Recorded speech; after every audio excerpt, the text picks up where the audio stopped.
विरोधी पक्ष फुडारी बाबू कवळेकर हांच्या रावपी घरार आनी कार्यालयाचेर शेनवारा ज्यो धाडी मारल्यात त्यो राजकीय हेतूंत प्रेरीत आसा असो आरोप काँग्रेस प्रदेशाध्यक्ष शांताराम नायक हांणी केला. धाडी घालपाचो वेळ संशयास्पद आसून काँग्रेसीच्या आमदारांक भाजपात प्रवेश घेवपाक दबाव करपाची ही चाल आसा म्हण आरोप प्रदेशाध्यक्ष नायकान केला. जरी तर विरोधी पक्ष फुडारी कवळेकराच्या केरळांतल्या जमीन खरेदी मुद्द्यावयल्यान हो बोवाळ करता तर ते जमिनीची मोजणी करूं येता म्हण काँग्रेस प्रदेशाध्यक्ष शांताराम नायकान पत्रकार परिशदेत उलोवन दाखयला. RDX गोवा खातीर पणजेच्यान संजय मुनोली आनी Gautam Shirodkar.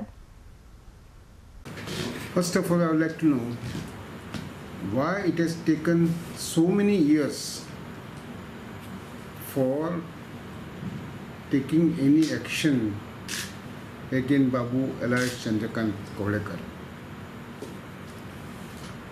Why raid now?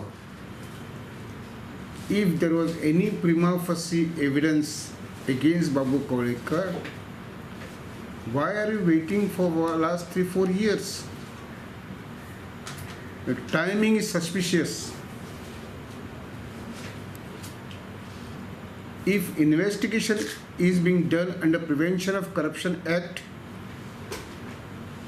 it does not take so long time for investigation. I was also once upon a time special public prosecutor under Prevention of Corruption Act during my days when I was practicing.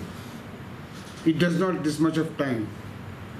If it is land connected in Kerala, which allegedly as per the reports he has purchased, how much time the investigation machinery requires to measure that land?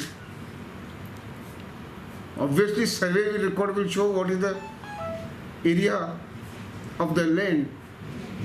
Then if again price is to be calculated, it again does not take much time.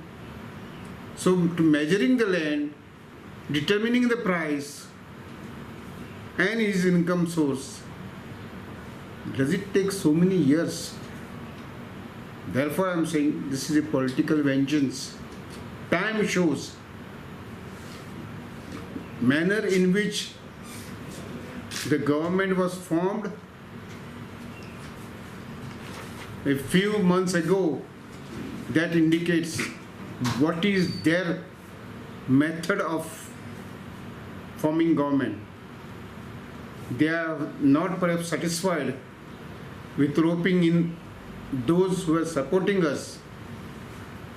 Now I learned they are giving threats to our MLAs that they will file cases against them if they do not fall in line. This is reality, and therefore this raid. They want to threaten our MLAs, others. See, if you don't fall in line, this is going to be consequences. Otherwise, there is no reason for raid now.